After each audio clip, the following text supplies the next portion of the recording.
voix maudite. Reactor online. Sensors online. Weapons online. All systems nominal. Bonjour à toutes et à tous, et bienvenue sur La Voix Maudite. Aujourd'hui, on se retrouve pour le deuxième épisode du Journal de la Surchauffe. Un épisode un petit peu particulier puisqu'on va vous entraîner avec nous dans les méandres du salon Spiel à Essen, où nous allons aussi vous faire part de notre rencontre avec un des game designers ou lead designers de Catalyst Game Labs. C'est parti pour votre épisode de La Voix Maudite.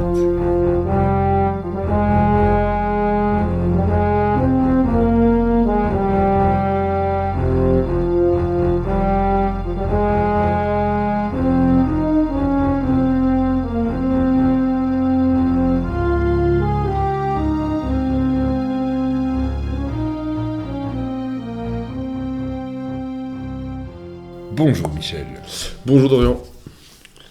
Alors, comment ça va pour cet épisode qui nous ramène au mois d'octobre, du coup, lors de notre périple à Essen? Bah écoute, ça va comme d'habitude très très bien. Je suis très heureux de pouvoir un petit peu parler de ça. On a pris le temps, hein. On était tout chaud pour faire un feedback sur Essen le jour même. Et puis, bah, comme d'habitude, le quotidien nous a rattrapés. Ça fera un peu le sujet de la seconde partie de ce journal de la surchauffe. Mais donc, bah oui, Essen, on va dire Essen pour Spiel et Spiel pour Essen, puisque on a tendance à mélanger un peu les deux termes qui désignent ce fameux salon, qui est, je crois, le plus grand salon mondial du jeu de plateau. Alors, c'est bien possible, en tout cas, c'est vrai que c'est gigantesque, hein. Pour nous, c'était une deuxième visite au salon Spiel, puisque nous y sommes déjà allés l'année passée, mais pas du tout dans le même mood que cette année-ci, puisque cette année-ci, on était focus Battletech. Hein. On avait notre objectif, effectivement. Voilà. Il faut savoir que Dorian et moi, on est plutôt axé figurines, évidemment. On est des wargamers avec figurines à la base. Et que donc, le sujet d'Essen, de Spiel, le jeu de plateau, c'est pas vraiment notre cam en réalité. On est plutôt sur la figurine proprement dite, vraiment, figurine historique ou fantastique ou futuriste ou autre. Mais on était des habitués, des accros du salon Crisis, pour ceux qui connaissent, qui avait lieu à Anvers tous les ans, mais qui depuis le Brexit a... C'est pas le Brexit, c'est depuis le Covid. C'est un peu les deux, je crois. Ouais, je crois que c'est les deux. Enfin bref, ça a tué. Comme ça a tué souvent. complètement, Comme souvent, la réponse est multifactorielle. c'est ça, ok. Bien vu. Mais ouais, c'est un peu dommage. En tout cas, c'est un plaisir aujourd'hui de se retrouver tous les deux pour faire un épisode, parce que ces derniers temps, ça n'a pas été évident de se réunir pour les épisodes de La Voix Maudite. Et moi, je pense que même si j'adore enregistrer de mon côté, c'est quand même ces épisodes-ci qui me font plus kiffer. Bah oui, mais en fait, j'espère qu'il y a des gens qui nous écoutent en entier de temps en temps, et j'espère qu'en fait c'est la même chose pour vous qui nous écoutez, c'est que bah voilà, vous retrouvez un petit peu dans nos discussions entre amis, et je sais qu'il y a quelqu'un qui nous a contacté d'ailleurs pour mettre sur pied un Discord, chose dont on n'est pas du tout... on n'est pas des praticiens du Discord. Non. Moi j'ai un petit peu à une certaine époque, mais trop peu pour pouvoir me prétendre d'eux. Mais on essaiera de retrouver tout ça et de restructurer un petit peu tout autour de toutes ces super initiatives au final, qui font que les différents canaux de communication, les différents moyens de partager en tout cas sont très intéressants, et on essaiera de rassembler ça autour de notre passion, n'est-ce pas? Bah, en tout cas, de ce que je peux comprendre, un Discord sur le sujet, c'est une super idée, et donc je m'en veux de ne pas retrouver le nom de la personne qui nous a contacté à ce sujet. Voilà, on est encore Elle nous écoutera et toutes nos excuses, mais en commentaire un petit lien déjà, et puis promis, on en parlera plus on mettra en lien de description. parce que voilà. c'est une belle idée. Okay. Donc Essen, donc le Spiel à Essen, voilà. Ouais. Donc, comme je l'ai évoqué tout à l'heure, c'est pas exactement le centre de notre passion, mais ça n'empêche que c'est vraiment un chouette truc, quoi. Bah, c'est un salon qui est quand même, comme j'ai dit, gigantesque. Je crois qu'il y a 5 ou 6 pavillons. C'est immense. Pavillon, palais, ouais. Ouais, c'est des palais, mais je crois qu'ils avaient appelé ça pavillon, je ne sais plus trop quoi. Mais c'est vrai que c'est immense. Ça l'est même trop pour moi, en fait. J'ai un petit côté je suis perdu, je sais pas où poser mon regard, il y a tellement de boîtes, c'est coloré en plus. Le jeu de plateau a ça que le jeu de figurines a peut-être un peu moins, c'est que c'est ultra coloré, les boîtes sont hyper aguicheuses, et alors... Aguicheuse ou aguichante? Aguichante? Je sais pas. Oh, bref. Ça m'a aguiché en tout cas. Mais ouais, du coup, le problème, c'est que je sais pas où poser mon regard. Il y a tellement de choses, tellement de trucs. Et puis, beaucoup de monde, beaucoup de bruit. Ah, le bruit. Et alors, c'est ce qui, moi, m'a particulièrement interpellé, c'est le nombre de personnes qui se baladent avec une valise. Et ça, c'est... Et on se croirait par moments un peu dans un hall de gare, comme ça, avec tous ces gens avec leurs petits trolleys et leurs valises. C'est drôle, mais... Bon, après, je crois qu'il y a des gens qui sont là aussi pour acheter un maximum de jeux, pour en tester peut-être aussi en exclusivité beaucoup.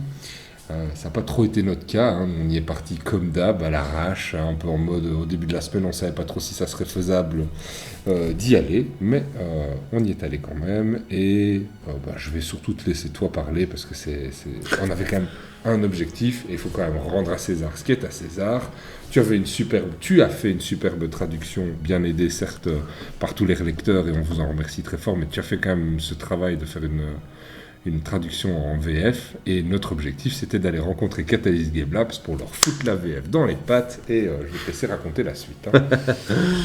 Ouais, ok, d'accord, parlons de ça. Peut-être quand même juste avant, sur le salon de façon plus générale, je voulais juste te dire que j'avais pu un peu plus préparer parce qu'il y a une application sur smartphone qui est vraiment super bien faite. C'est un modèle du genre pour moi où on peut cocher les trucs qui nous intéressent, les stands, tous les stands, etc. Il nous fait même un tracé, un trajet à l'avance. J'étais bluffé. Franchement, c'est vraiment bien fait. Ouais, Il y a moyen de se perdre dans ce salon. Oui, mais comme toi, je suis d'accord, il y a trop de monde, trop de bruit. Puis moi, je voulais essayer... il y avait quelques jeux quand même que j'avais repérés, auxquels j'aurais voulu aussi j'aurais voulu essayer. Mais en fait, il faut prendre rendez-vous presque pour avoir l'heure de début de partie. Puis il y a tellement de gens. Alors déjà, apprendre une règle, ou découvrir une règle, c'est pas toujours simple. Quand c'est en plus en anglais, dans le bruit, dans le brouhaha, et qu'il y a tellement de trucs, comme tu dis, qui nous attirent autour. Voilà, c'est un peu compliqué, donc je n'ai pas encore trouvé comment profiter au mieux du salon. Quoi. Moi, ce qui est au-delà du salon en lui-même me manque un peu, enfin me manquait sur ce salon-là, c'est que il n'y a pas en tout cas, je ne l'ai pas vu, peut-être qu'il y avait, mais en tout cas moi je n'ai pas perçu, le côté aussi de bring and buy.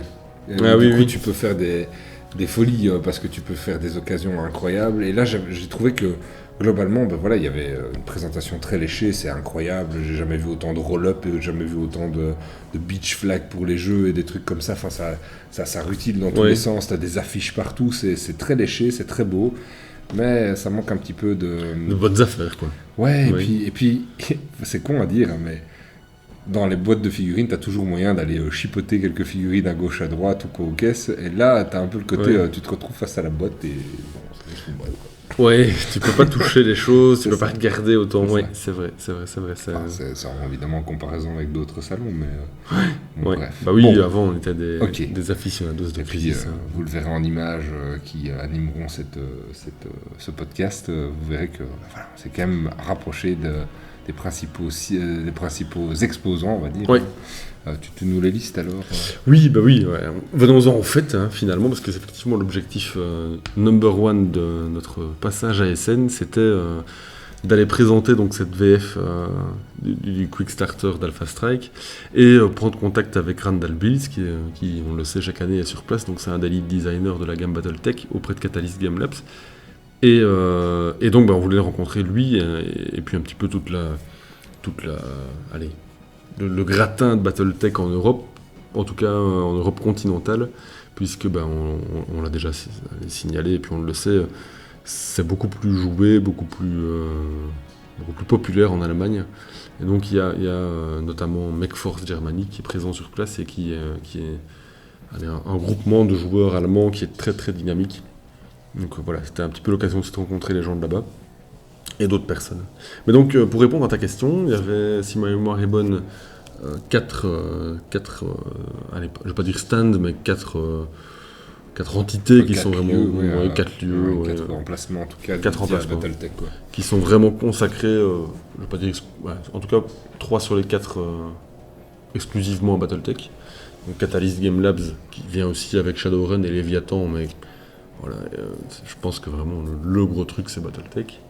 MechForce Germany qui est vraiment centré là-dessus, c'est vraiment le noyau dur, les fans inconditionnels allemands, avec un stand extraordinaire, qui était couplé avec celui de Sci-Fi Trader, Science Fiction Trader, qui est un site allemand qui vend aussi toute la gamme.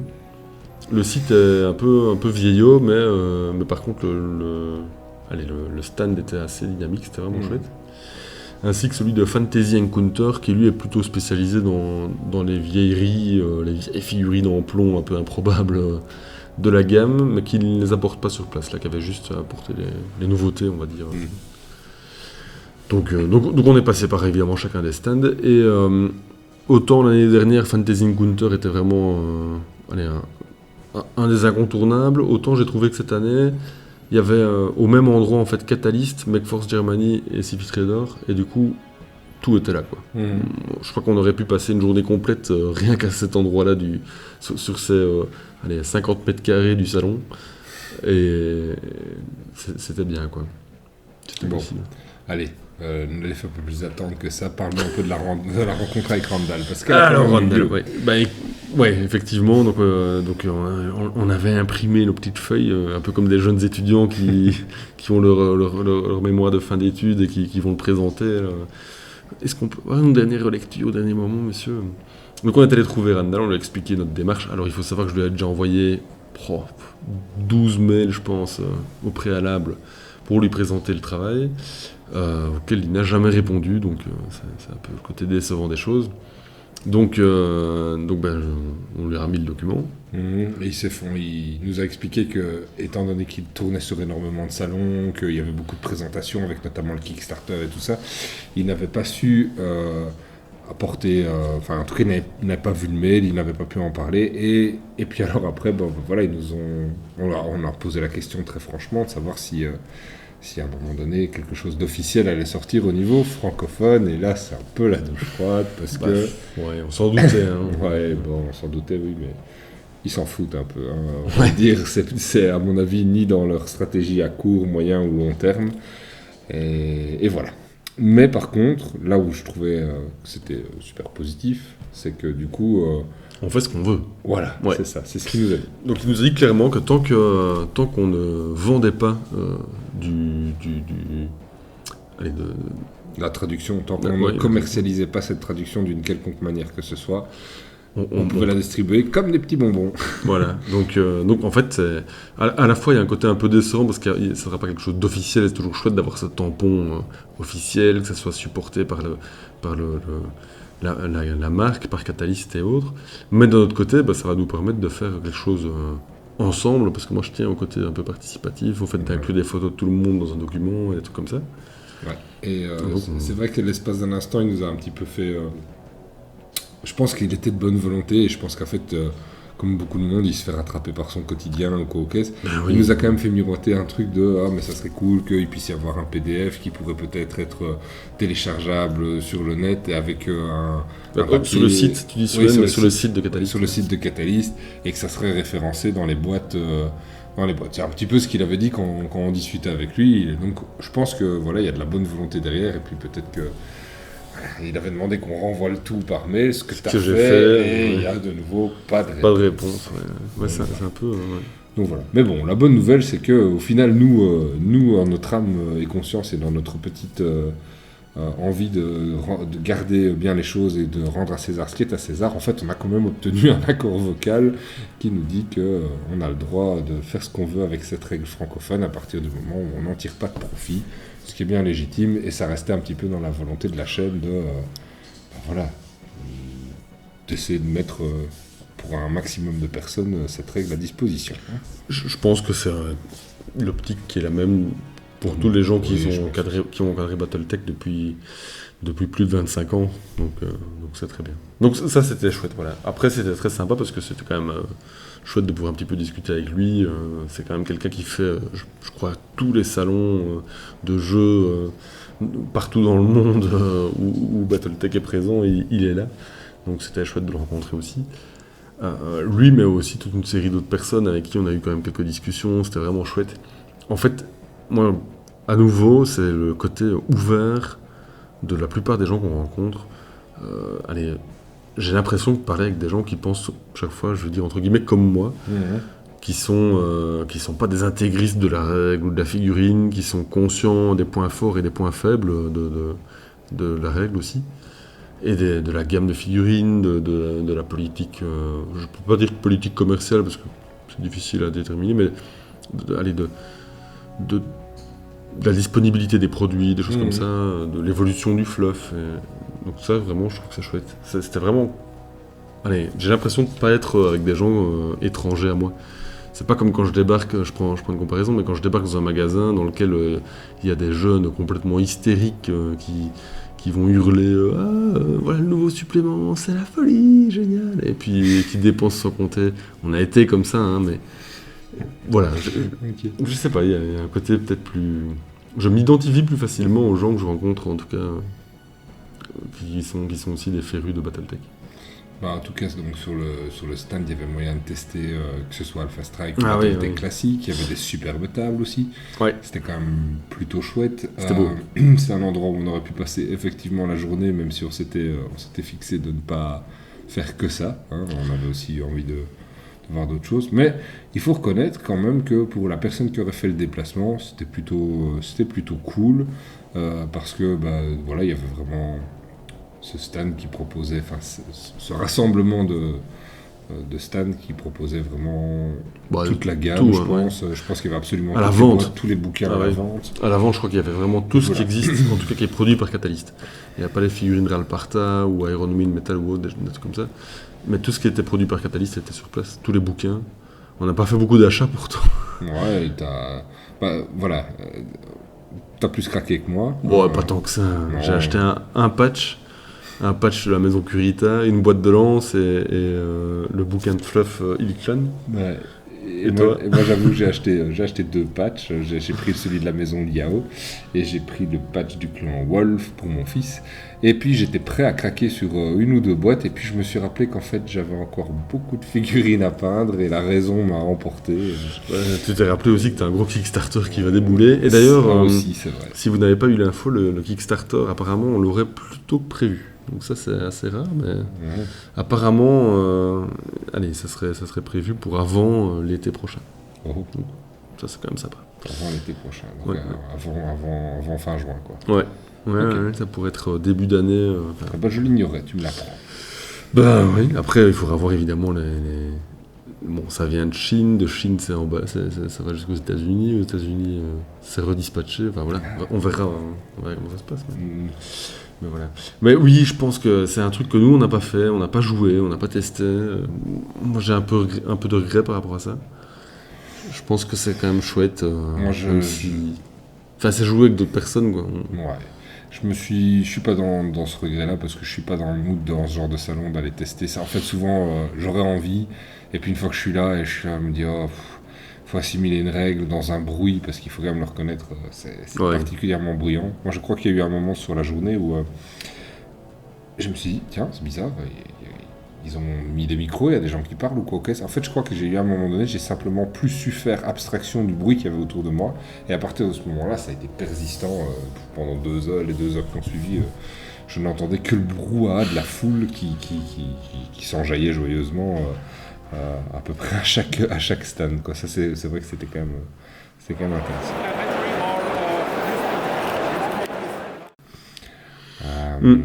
Ouais, c'est vrai, c'est un peu le côté négatif, mais voilà, c'est comme ça en tout cas. Mais par contre, on en a quand même pris plein les yeux. Hein. Ouais. Il faut le dire, les tables étaient vraiment belles. Et pourtant, quand je vois sur le groupe Facebook le nombre de beautés qu'on voit de tables super jolies, que ce soit des tables hexagones en 2D imprimées magnifiques, ou des réalisations en 3D, bah là, c'était plutôt le haut du panier. Quoi. C'était beau. C'était très beau. Et Franchement, les c'était figurines chouette. peintes aussi. Il y avait même une splendide figurine de McCat. Ouais, en 28 mm, je pense. Ouais. Ouais, C'était j'ai l'impression. grand, hein. C'était grand. C'était plus que du 15. Je crois qu'on le voit dans une des vidéos qu'on a faites. Je pense, ouais, il y a un petit extrait qui la montre, mais elle était vraiment superbe. Et puis alors, il y avait, oui, effectivement, dans les vitrines, il y avait quelques très belles pièces. Hein. Ouais, il y avait tout un bataillon, je pense, de Comstar, Mhm. mais pas des figurines blanches avec juste l'ancrage et puis des aplats de blanc. Un truc vraiment très bien fait, je trouvais.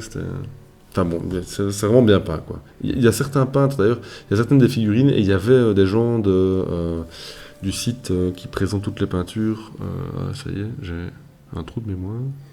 Je vais pas savoir t'aider, là, ça me dit. Ah merde, bah bref, le site de référence pour tout ce qui est peinture, Camospex Online, voilà. Il y avait des gens qui peignent pour Camospex Online qui étaient sur place. À nouveau, un truc où on n'a pas été beaucoup discuté avec eux, mais je pense que ça aurait pu être intéressant. Ouais. Enfin voilà, c'est un petit peu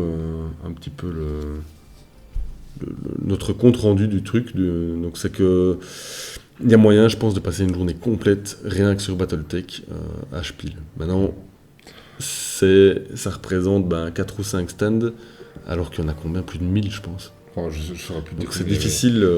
Il y avait énormément de stands, il y en avait même beaucoup trop. 1000, t'es sûr? Ouais, je pense qu'il y a plus de 1000 exposants. Si, Oh, si, là, si. c'est dingue. Bah, sinon, dans les derniers petits trucs qu'on peut dire aussi, c'est que je me suis rendu compte à quel point je trouvais que BattleTech pouvait être à la croisée entre le jeu de plateau et le jeu de figurines. Je sais pas pourquoi, ça m'est venu comme ça. J'avais ma petite réflexion du jour. Et sinon, Spiel, c'est toujours sympa d'y aller parce qu'on peut toujours manger un bretzel aussi.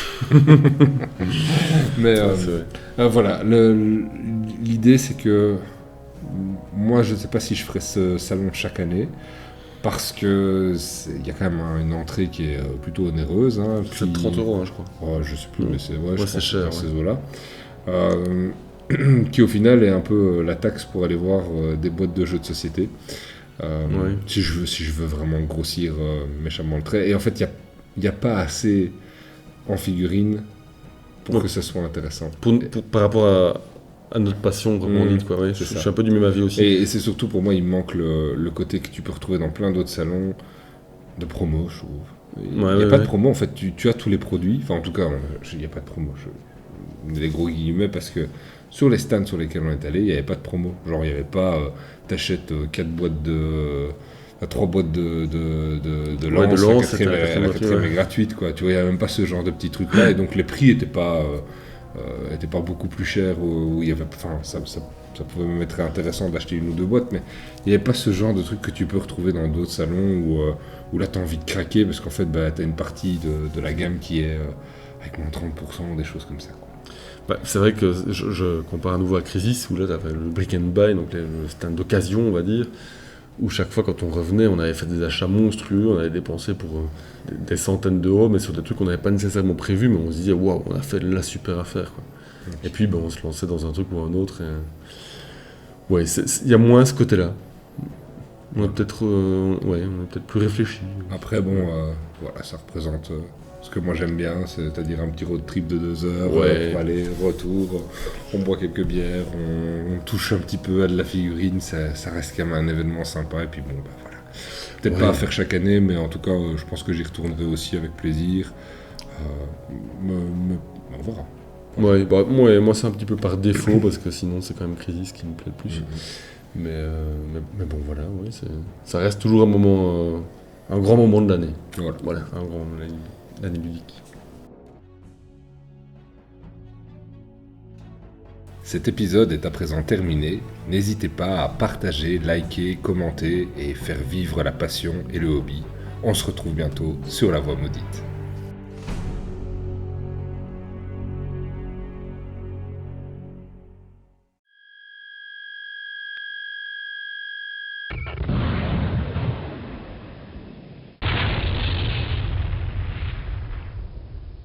Communications offline.